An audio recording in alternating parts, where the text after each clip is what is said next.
పని చేస్తాం, పని చేయండి. ఇప్పుడు మీరు వచ్చండి జస్ట్ 3 వారాల వ్యవధి, 14వ తారీఖు ఆవిర్భావ సభ, జస్ట్ 3 వారాల వ్యవధిలో లేకపోతే 2.5 వారాల వ్యవధిలో ఈ P4 సభలో మాట్లాడుతూ మాకు సత్తా లేదు కాబట్టి మేము తెలుగుదేశంతో కలిసి వెళ్ళాము. ఎందుకు ఇంత కాంట్రాస్ట్? అంటే మరి ఆ ఫీడ్బ్యాక్ ఇచ్చేవాళ్ళలో సమన్వయం లేదేమో. సహజంగా ఎవరికైనా కొద్ది ఫీడ్బ్యాక్ ఇస్తారు. కొన్ని ఈయనేం మాట్లాడుతూ ఉండొచ్చు, కొన్ని ఫీడ్బ్యాక్ వచ్చే దాంట్లో తేడాలు ఉండొచ్చు. ఇప్పుడు అంత పెద్ద సభ అండి, నిజంగా జనసేన ఆవిర్భావ సభ చాలా బాగా జరిగింది. డబ్బులు ఇవ్వకుండా అంతమంది జనం రావటం, అంత పెద్ద బహిరంగ సభ జరపడం గొప్పే. అంత సభని కూడా వీళ్ళు ఒక విధంగా ఏంటంటే వాళ్ళ విధానాలు చెప్పకుండా, పార్టీని ఏ విధంగా బలోపేతం చేద్దామో చెప్పకుండా, పార్టీ వ్యవస్థను ఎట్లా మెరుగుపరచడం అనేది చెప్పకుండా జస్ట్ డైలాగులు చెప్పి దాన్ని మార్చేశారు. ఆ మొత్తం దాన్ని పిచ్చి పిచ్చి మాటలు మాట్లాడి నాగబాబు గారు హైజాక్ చేసి మొత్తం డైవర్ట్ చేశాడు. అసలు సభ ఎంత గొప్పగా జరిగిందనేది వదిలేసేసి జనాలు మొత్తం నాగబాబు గారి మాటల మీదకి వెళ్ళిపోయి అది మొత్తం డైవర్ట్ అయిపోయింది. అవును, ఆ పార్టీ ఎంత గొప్ప సభ జరిగిందనేది జనాలకు గుర్తు లేకుండా పోయింది. అది మరి ప్లస్సా మైనసా? మీరు ఇందాక అన్నారు కదా, మీరు ఇందాక నాగబాబు గారు వస్తే బలపడుతున్నారు కదా, ఏ విధంగా బలపడుతుంది? ఏమో నాగబాబు గారు మార్చుకుంటారేమో ఆయన ధోరణి, ఆయన తీరు. ఏం మార్చుకుంటారు?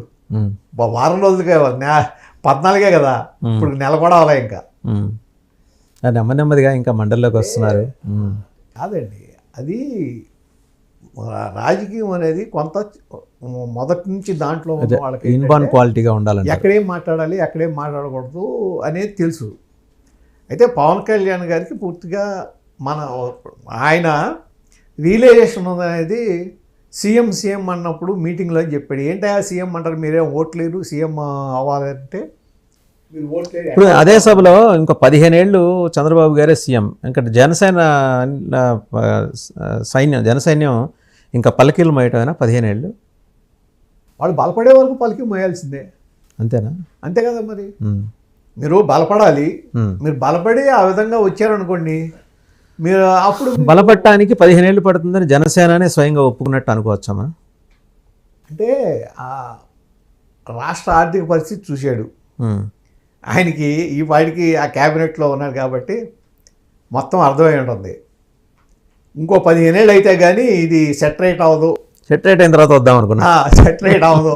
కాబట్టి ఈ సెటరేట్ చేయటం అనేది చంద్రబాబు గారికి తలనొప్పి అంతా చంద్రబాబు గారికి అప్పచెప్పేద్దాం. ఆయనే పడతాడు తిప్పలని, ఆయన తిప్పలేదు తిప్పలే పడతాడు, ప్రాజెక్టులే తీసుకొస్తాడు, లేకపోతే పరిశ్రమలే తీసుకొస్తాడు. ఆయన తిప్పలు ఆయన పండేవాడి, మనకెందుకు. ఆ తర్వాత అప్పటికి ఆయనకి వయసు కూడా ఓపిక తగ్గిపోతుంది అనే ఉద్దేశం అయ్యి వచ్చాము. ఓకే, కానీ ఆ ఉద్దేశం ఆయన చెప్పిన శ్లోకం, దాని తాత్పర్యం, ప్రతిపదార్థం వాళ్ళ సైనికులకి అర్థం అవ్వాలి కదా. అర్థమవుతుంది, అర్థం అట్లా కదండి. వాళ్ళకి ఒకటి ఉంది, జన సైనికుల్లో ఒకటి ఉంది, ఆయన ఏం చెబితే అదే కరెక్ట్. ఓకే, అంతవరకు మాత్రం డిసిప్లిన్, ఆ విషయంలో డిసిప్లిన్ ఉంది. మిగిలిన వాటిలో చాలా వాటిలో డిసిప్లిన్ లేదు, కానీ ఆయన చెప్పింది ఓకే అంట మాత్రం దాంట్లో డిసిప్లిన్ ఉంది. ఓకే, సో ఇక వర్మ గారి గురించి మాట్లాడారు.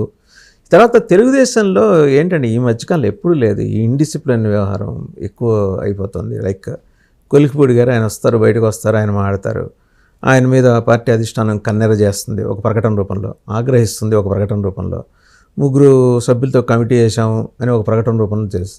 ఆ కమిటీ ఫైండింగ్ ఏంటో తెలియదు. తర్వాత అచ్చెన్నాయుడు గారు మళ్ళీ పిలిచి ఆగ్రహిస్తారు, ఈయన నేను బయటకు వచ్చి ఈయన మాట్లాడుతుంటాడు. ఎందుకని అట్లా? ఇప్పుడు అచ్చెన్నాయుడు గారు కాదు,